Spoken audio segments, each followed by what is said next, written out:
నమస్తే, welcome to Suman TV. నేను గిరిజ. ఈ ఫిబ్రవరి మాసంలో ద్వాదశ రాశుల వారికి ఏ విధంగా ఉండబోతోంది? ఫిబ్రవరి 1వ తేదీ నుంచి 15వ తేదీ వరకు, అంటే మనకు ఆల్మోస్ట్ ఒక 15 రోజుల వ్యవధిలో మరి ఏవైనా మార్పులు చేర్పులు జరగబోయే అవకాశం కనిపిస్తోందా? ఒకవేళ ఏవైనా మార్పులు ఉంటే వాటికి చక్కటి పరిహారాలు కూడా ఉండాలి కదా. మరి ఆ విషయాలన్నీ తెలియచేయడానికి ఇవాళ మనతో పాటు ఉన్నారు ప్రముఖ జ్యోతిష్య పండితులు బ్రహ్మశ్రీ నందిపట్ల శ్రీహరి శర్మ గురువు గారు. వారి మాటల్లో తెలుసుకునే ప్రయత్నం చేసిద్దాం.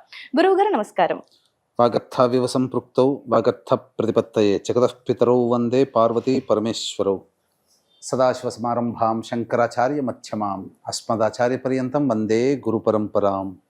ఆదిత్యాయ చ సోమాయ మంగళాయ బుధాయ చ గురు శుక్ర శనిభ్యశ్చ రాహవే కేతవే నమః.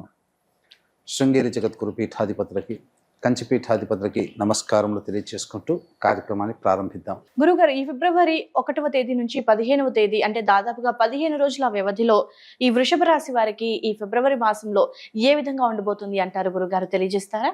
ఈ 1వ తారీఖు ఫిబ్రవరి నుంచి 15వ తారీఖు ఫిబ్రవరి వరకు వృషభ రాశిలో జన్మించినటువంటి వారికి ప్రధానంగా ఎలా ఉండబోతుందో తెలుసుకునే ముందు గ్రహ సంచారం గురించి తెలుసుకుందాం. రాశిలోనే గురువు వక్రీకరించి ఉండడం, రెండో ఇంట కుజుడు వక్రీకరించి స్తంభించి ఉండడం, లాభస్థానంలో శుక్రుడు రాహు, అలాగే దశమస్థానంలో శని, మరియు రవి బుధుడు నవమ స్థానంలో, పంచమ స్థానంలో కేతు. వెరసి చూసుకున్నట్లయితే ప్రధానంగా మిశ్రమమైనటువంటి ఫలితాలు ఈ వృషభ రాశిలో జన్మించినటువంటి వారు పొందుతారని చెప్పవచ్చు. ఏ రంగంలో ఉన్నటువంటి వారికి అయినప్పటికీ కూడా అనుకూలత ప్రతికూలత సరి సమానంగానే ఉంటాయి. విజయము అపజయము, అలాగే ఆదాయము ఖర్చు అన్నీ సరి సమానంగానే ఉంటాయి. అయితే ఏ గ్రహాలు అనుకూలంగా ఉంటాయి, ఏ రోజుల్లో అనుకూలంగా ఉంటుందనే విషయాల గురించి మనం తెలియచేసుకుందాం. ఏ పని మొదలుపెట్టినప్పటికీ కూడా ప్రధానంగా ఈ గురు ప్రభావం వలన రాశిలోనే గురువు స్థితిపతి ఉండడం, వక్రీకరించినటువంటి కారణం చేత ఖర్చులు సాధారణంగా దైవ సంబంధమైనటువంటివి, ధార్మికపరమైనటువంటి ఖర్చులు అవసరానికి తగ్గట్టుగానే ఉంటాయి తప్ప అనవసర ఖర్చులు అనేటువంటివి ఈ వృషభ రాశి వారు చేయలేరు. ఇక 2వ స్థానంలో ఉన్నటువంటి కుజుని యొక్క ప్రభావం, ఇది సాధారణంగా స్థితిని బట్టి చూస్తే ఇబ్బందికర పరిస్థితి, కానీ స్థూలంగా చూస్తేనే, సూక్ష్మంగా కనుక చూస్తే కుజుడు అత్యుత్సాహము, అలాగే మొండి ధైర్యాన్ని, పట్టుదలని సూచిస్తున్నాడు. కాబట్టి ఈ కుజ ప్రభావం వలన ఈ 15వ తారీఖు లోపల, 1 నుంచి 15 లోపల మీరు ఏవైతే అనుకుంటారో మీకు తెలియకుండానే పట్టుదలతో వ్యవహరించాల్సినటువంటి పరిస్థితులు మీకు గోచరమవుతున్నాయి.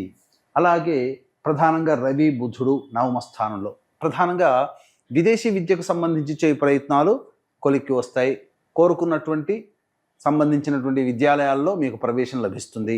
కానీ 12వ తారీఖు వరకు కూడా, 11వ తారీఖు వరకు కూడా అనుకూలంగా లేని కారణం చేత నిరుద్యోగస్తులు కాస్త వేచి చూడక తప్పదు. ఈ 11వ తారీఖు వరకు ప్రయత్నాల్లో కొన్ని ఇబ్బందికర పరిస్థితులు ఉంటాయి.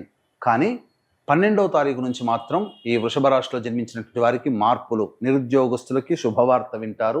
అలాగే చేస్తున్నటువంటి వృత్తి ఉద్యోగాల్లో మంచి నైపుణ్యతతో కూడుకున్నటువంటి బాధ్యతలు మీరు స్వీకరిస్తారని చెప్పవచ్చు. అయితే ఈ ప్రధానంగా గవర్నమెంట్ పరంగా ఉన్నటువంటి ఉద్యోగస్తులు ఒకంత అంకిత భావంతో పనిచేస్తేనే సమస్యల నుంచి బయటపడతారు, లేకపోతే సమస్యల వలయంలో చిక్కుకుంటారని చెప్పవచ్చు. అంతేకాకుండా ఈ గవర్నమెంట్ పరంగా ఆదాయాన్ని ఆర్జించేటువంటి వాళ్ళు ఆ బిల్లులు పాస్ కాక కొంత ఇబ్బందికర పరిస్థితులు, కానీ 12వ తరగతి తర్వాత మాత్రం బిల్లులు పాస్ అయ్యే అవకాశాలు గోచరమవుతున్నాయి.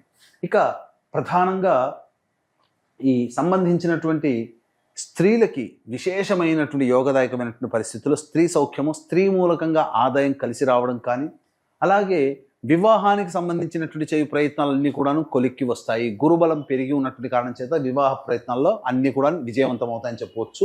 ఇక మరీ ముఖ్యంగా గమనించుకున్నట్లయితే తోలు చర్మ సంబంధమైనటువంటి వ్యాపారస్తులు, 4వ దిగువ స్థాయి ఉద్యోగస్తులు, అలాగే ఈ సంబంధించినటువంటి ఎడిబుల్ ఆయిల్స్, ప్లాస్టిక్ రంగము, ఇనుము, స్టీల్ రంగము, అలాగే ఏసీ సంబంధించినటువంటి ఎయిర్ కండిషనర్ సంబంధించినటువంటి రంగంలో ఉన్నటువంటి వాళ్ళకి అందరికీ కూడాను సాధారణంగా ఉంటుంది. కాబట్టి గొప్పకపోయో లేకపోతే ఎవరితోనో గొప్పగా చూపించుకోవాలనే ఉద్దేశంతోనో నూతన పెట్టుబడులు ఈ రంగాల్లో ఉన్నవాళ్ళు చేయకండి. సమయం కోసం వేచి చూడండి. ఇంకా మంచి సమయం, ఆసన్నమయ్యే సమయం ముందుందని గ్రహించి ముందుగా ప్రణాళికలకు మాత్రమే రూపొందించుకోండి. అలాగే ఇక రియల్ ఎస్టేట్ రంగంలో ఉన్నటువంటి వాళ్ళు, అలాగే రైతులు నూతన పంటలు వేయకపోవడమే చాలా మంచిదని గమనించుకోవాలి. రియల్ ఎస్టేట్ రంగంలో ఉన్నటువంటి వాళ్ళు ఉన్న ప్రాజెక్టుని కంప్లీట్ చేసుకునే ప్రయత్నం చేస్తే మంచి జరుగుతుంది. అలాగే లాయర్స్ రంగంలో ఉన్న లాయరు, జడ్జి ఇటువంటి న్యాయవాద సంబంధమైనటువంటి వృత్తుల్లో ఉన్నటువంటి వాళ్ళు మీరు సమస్యలకి పరిష్కారానికి మీ ప్రయత్నం మీరు వంతుగా చేయండి. లేనిపోని సమస్యల్ని కొత్త వాటిని మీరు సృష్టించుకోకండి. తద్వారా కొంత ఇబ్బందికర పరిస్థితులు ఎదురయ్యేటువంటి అవకాశాలు ఉంటున్నాయి. ఇక అన్నిటికంటే ముఖ్యంగా ఎఫ్ఎంసీజీ రంగం, రియల్ ఎస్టేట్ సంబంధించినటువంటి ఎడ్యుకేషనల్ బిజినెస్, జ్యువెలరీ రంగము, హోటల్స్, ఫుడ్కి సంబంధించినటువంటి వ్యాపారస్తులు, curry points, roadside vendors, puja stores, తీర్థయాత్రలు నడిపేటువంటి వాళ్ళు, ఇలాంటి వాళ్ళకందరికీ కూడాను సాధారణంగానే ఉంటుంది. ఆదాయము మిశ్రమంగా ఉంటుంది. అయితే మనం గమనించుకున్నట్లయితే గత కొన్ని నెలలుగా ఏ రోజుల్లో మంచి ఆదాయం ఉంటుంది, ఏ రోజుల్లో ఖర్చులు ఉంటాయి, ఏ రోజుల్లో మానసికమైన ప్రశాంతత ఉంటుందనే విషయాల గురించి తెలియజేసుకుంటాం. వాటి గురించి కూడా క్లుప్తంగా మనం తెలియజేసే ప్రయత్నం చేద్దాం. వీక్షించేటువంటి ప్రేక్షకులకి గమనిక, ఈ సంబంధించినటువంటి మాఘమాసము పౌర్ణమి సందర్భంగా 144 సంవత్సరాలకి ఒక్కసారి వచ్చే మహాకుంభమేళాలో ప్రయాగలో త్రిస్థలి 3 నదులు కలిసే త్రివేణి సంగమం, ఆ యొక్క త్రివేణి సంగమం ప్రయాగలో ఇప్పుడు మనం సమస్యలు ఎదుర్కొంటున్నామంటే అవి గత జన్మ కర్మదోషాలు. కావున గత జన్మ కర్మదోష నివారణలు, శని కూడాను 12 రాశులని ఈ సంవత్సరం మొత్తం ప్రభావితం చేయబోతున్నాడు. కాబట్టి 12 రాశుల వారికి శని దోష నివారణ హోమాలు మరియు విద్య, వివాహ, ఉద్యోగ, దాంపత్య, సంతాన, అనారోగ్య సమస్యల నివారణకి 18 రకాల హోమాది కార్యక్రమాలు పర్ హెడ్ 2100 రూపాయలకి చేయించడం జరుగుతుంది. అలాగే కుంభమేళాల సందర్భంగా మనకు పుష్కరాలు ఎలాగో కుంభమేళా అలాంటిది కాబట్టి ఆ కుంభమేళా సందర్భంగా 13వ తారీఖు రోజున పితృనక్షత్రమైనటువంటి మఖా నక్షత్రం రోజున భర్త వైపు 3 తరాలు, భార్య వైపు 3 తరాల్లో మరణించిన వారి యొక్క ఆత్మతృప్తి కోసం పిండ ప్రదానము, తర్పణాది కార్యక్రమాలు చేయించడం జరుగుతుంది. అవకాశం ఉన్న వాళ్ళు కార్యక్రమ తదనంతరం కాంటాక్ట్ చేసి వాటి వివరాలు తెలుసుకొని మీ గోత్రనామాదులు నమోదు చేసుకోవచ్చు. ఇక 1వ తారీఖు, 2వ తారీఖు, 3వ తారీఖు మరియు ఈ సంబంధించినటువంటి ఈ 3 రోజుల్లో కనుక చూసుకున్నట్లయితే జాతకరీత్యా చాలా ఆనందంగా ఉంటారు, విందులు వినోదాల్లో పాల్గొంటారు. అన్ని రంగాల్లో ఉన్నటువంటి వారికి మంచి ఆదాయం ఎక్కువగా ఉంటుంది. అలాగే స్నేహితులతో, బంధువులతో కలిసి ఆనందాన్ని పంచుకుంటారు. ముఖ్యంగా నిరుద్యోగస్తులకి ఉద్యోగం లభించే అవకాశం ఉంటుంది. ఇక 4, 5 తారీఖుల్లో కనుక చూసుకున్నట్లయితే ఖర్చులు అధికంగా ఉంటాయి, మానసిక ప్రశాంతత లోపిస్తుంది. అలాగే చేస్తున్నటువంటి వృత్తి ఉద్యోగంలో ఎటువంటి ఇబ్బందులు లేనప్పటికీ కూడా ఏదో జరగబోతుందనేటువంటి భయాందోళనలు ఈ 4, 5 తారీఖుల్లో మీరు పొందుతారు.